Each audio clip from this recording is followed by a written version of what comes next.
તો રાજકોટમાં ગોંડલ ચોકડી બ્રિજની હાલત જર્જરિત જોવા મળી છે। બ્રિજ પર લોખંડનો જોઈન્ટ છૂટો પડી ગયો છે।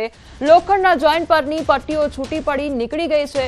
વાહન ચાલકો અથડાય નહીં તે માટે લાલ કપડું રાખી દેવામાં આવ્યું છે। નેશનલ હાઈવે ઓથોરિટી દ્વારા બ્રિજની જાળવણી કરવામાં આવતી હોય છે।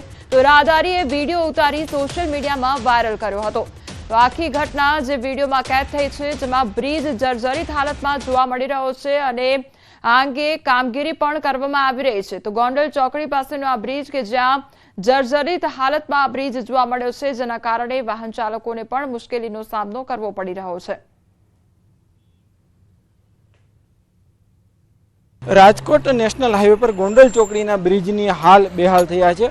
હજુ કહી શકાય કે માત્ર 1.5 થી 2 વર્ષ પહેલા આ બ્રિજ બનીને તૈયાર થયો હતો તેમનું ખાતમુહૂર્ત થયું હતું, પરંતુ ક્યાંક ને ક્યાંક જે રીતના વાત કરવામાં આવે તો આ બ્રિજના હાલ છે તે બેહાલ થયા છે। જે રીતના આ જે છે માત્ર આ બ્રિજ છે તે બન્યા અને 2 વર્ષ જેટલો સમય થયો હતો, પરંતુ ક્યાંક ને ક્યાંક આ બ્રિજ છે તે જે છે તે જર્જરિત હાલતમાં ફેરવાયો છે। હાલ આપણી સાથે અહીંયા જે સ્થાનિક વ્યક્તિ છે આપણે એમની સાથે પણ વાત કરવાનો પ્રયાસ કરીશું। જે રીતના જે છે આ બ્રિજ કરોડો રૂપિયાના ખર્ચે બનાવવામાં આવ્યો હતો। ભાઈ શું કહેશો, આ બ્રિજ અત્યારે કઈ રીતના કામગીરી ચાલે છે? અત્યારે મેન્ટેનન્સની કામગીરી ચાલે છે અને એના માટે અમે આ જે નવા એક્સપાન્શન જોઈન્ટ છે એ તો અમે ઓર્ડર કરી દીધો છે અને એ માલ આવી પણ ગયો છે। તો એની માટે અમે ઇન્સ્ટોલેશનની કામગીરી વહેલી તકે ચાલુ કરી દઈશું, પણ એના સેફટી રિલેટેડ કોઈ ઇસ્યુ નથી, પણ આ વસ્તુ બીજી મેટર કરે છે, પણ સિવિલ મેટર છે એટલે એના માટે અમે કમ્પ્લેન કરેલી છે। જે તકે હા એ ભૂતકાળમાં થઈ ગયેલી છે ને એની કમ્પ્લેન કરેલી છે અમે। ને એની માટે મશીનરી ટૂલ્સ હોય પણ કોઈ પણ કાઢી શકે છે, બરાબર ટૂલ્સ હોઈ શકે, હા હોઈ શકે। હા મને લાગે છે બીજી વાર પ્રયત્ન કર્યો હોય એના કારણે આ ઇસ્યુ થાય, નકર આ ઓપન થવાની જગ્યા શક્ય નથી। મેન અકસ્માતનો મને કોઈ અંદાજો નથી, પણ ના સર કારણ કે અમારી રેગ્યુલર ટીમ વર્ક કરે જ છે। રેગ્યુલર જે કાંઈ પણ હોય રૂટીન ચેકઅપ કરીએ અને અમે શું કહે કે કાંઈ પણ થયું હોય તો એને સેફટી બેરિકેડ રાખીને તુરંત અમે નિકાલ ચાલુ કરી દેવી છે એનો। ચોક્કસથી જે રીતના બ્રિજ છે તે એકદમ જર્જરિત છે, નીચે છે તે કહી શકાય કે 1.5 ફૂટ જેટલી જગ્યા છે તે બ્રિજના 2 ભાગ વચ્ચે છે। નીચે સ્પષ્ટ રીતે જોઈ શકાય છે કે શું વાહન છે શું નહીં। તો બીજી તરફ આ જે ગોંડલ છે, ગોંડલ તરફથી વાહનો છે તે અમદાવાદ તરફ જતા હોય છે અને અનેક વાહનો છે આ બ્રિજ ઉપરથી પસાર થતા હોય છે, પરંતુ ક્યાંક ને ક્યાંક આ દુર્ઘટના સર્જાય તો જે છે મોટી જાનહાનિ પર સર્જાઈ શકે છે। બીજી તરફ સવાલ સૌથી મોટો એ ઊભો થાય છે કે માત્ર બ્રિજ બન્યાના ગણતરીના વર્ષો થયા છે ત્યાં સુધીમાં આવી હાલત થઈ છે, તો આગળ શું થશે તે પણ સૌથી મોટો સવાલ છે। હાર્દિક જોશી, ન્યૂઝ 18 ગુજરાતી, રાજકોટ। બનાસકાંઠામાં એસટી બસને ધક્કા મારવાનો વારો આવ્યો છે। ભાભર બસ સ્ટેન્ડમાં મુસાફરોએ બસને ધક્કા માર્યા તો બસ ચાલુ કરવા માટે મુસાફરો કામે લાગ્યા હતા। ભાભર અમદાવાદ બસને મુસાફરોએ ધક્કા લગાવ્યા હતા। એક બાજુ ભાડુમાં વધારો કરવામાં આવી રહ્યો છે અને બીજી બાજુ બસને ધક્કા મારવાના દ્રશ્યો સામે આવ્યા છે। ભાડામાં 10% વધારો લાગુ થયા બાદ બસને ધક્કા મારવા પડે એ મુસાફરો માટે બેવડો માર છે।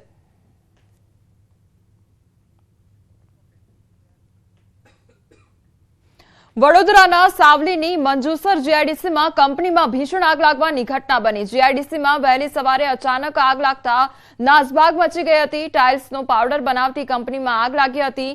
4 થી વધુ ફાયર ફાઇટરની મદદ લેવામાં આવી હતી। તો આ તરફ કચ્છમાં કંડલા પોર્ટમાં ક્રેનમાં આગ ભભૂકી હતી।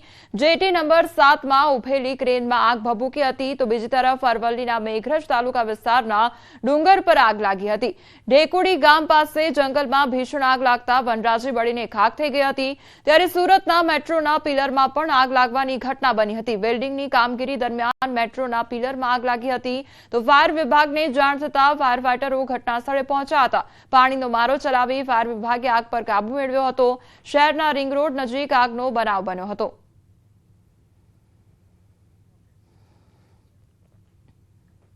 દાહોદમાં આરોગ્ય કર્મચારીઓને ફરજ મુક્ત કરવામાં આવ્યા છે, ત્યારે હડતાળ પર ઉતરેલા કર્મચારીઓ સામે કાર્યવાહી કરવામાં આવી છે। 561 આરોગ્ય કર્મીઓને ફરજ મુક્ત કરવામાં આવ્યા છે। દાહોદ ખાતેથી આરોગ્ય કર્મચારીઓ દ્વારા તંત્ર સામે રોષ વ્યક્ત કરવામાં આવ્યો હતો। ગ્રેડ પે સહિત માંગણીઓ માટે આરોગ્ય કર્મચારીઓ હડતાળ પર ઉતર્યા હતા। આરોગ્ય કર્મચારીઓ દ્વારા પોતાની માંગણીઓ સરકાર સ્વીકાર કરે અને પરત કામગીરી પર જોડે તેવી માંગ કરવામાં આવી છે.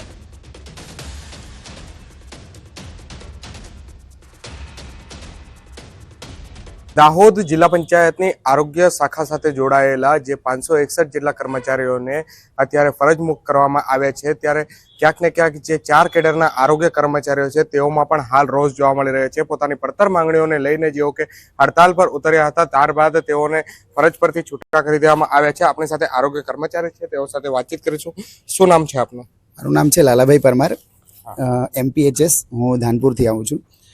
સાહેબ, છેલ્લી અમારી 2001થી ટેકનિકલ ગ્રેડ પેની માંગણી છે અને 2001ના ઠરાવ મુજબ સરકારે અમને ટેકનિકલ જાહેર પણ કરેલા છે.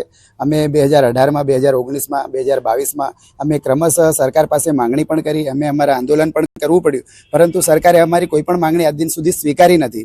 અને 6/3/2023ની અંદર અમને સરકારે એમની કમિટી રચી અને એમાં અમને ટેકનિકલ ડિક્લેર પણ કર્યા છે, પરંતુ સરકાર ક્યાંક ને ક્યાંક અમને ગ્રેડ પે આપવા માટે રાજી નથી કે શું છે એમને ખબર નથી પડતી. આ લોકોએ કારણદર્શક નોટિસ આપી, પછી એના પછી અમને ખાતાકીય તપાસની નોટિસ આપી અને એ પછી અમને કે ખાતાકીય પરીક્ષા તમે નથી આપી, એ રીતે અમને ફરજમાંથી મુક્ત કર્યા છે. આ તરફ ગાંધીનગરમાં વ્યાયામ શિક્ષકોનો વિરોધ યથાવત જોવા મળ્યો છે. આંદોલનનો આજે 14મો દિવસ છે. આજે 14મા દિવસે વ્યાયામ શિક્ષકોએ સૂર્ય નમસ્કાર કરી વિરોધ પ્રદર્શન નોંધાવ્યો હતો.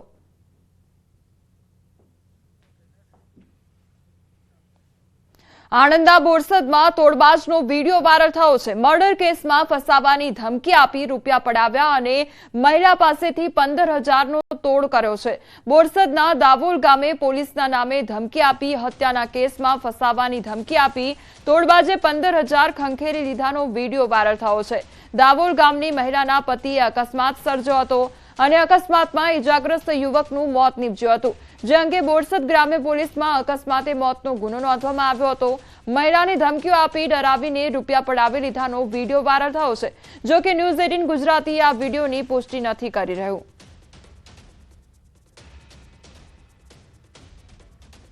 બનાસકાંઠામાં રિક્ષા ચોરીનો ભેદ ઉકેલાયો છે. ચોરાયેલી 8 રિક્ષા સાથે આરોપી ઝડપાયો હતો.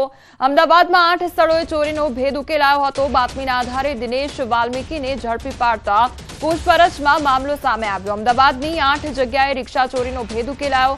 આરોપી સાથે 11.60 લાખનો મુદ્દામાલ કબજે કરી આગળની કાર્યવાહી શરૂ કરવામાં આવી છે. આરોપી કાંકરેજના વડા ગામનો અને હાલ અમદાવાદ હેબતપુરાનો રહેવાસી છે.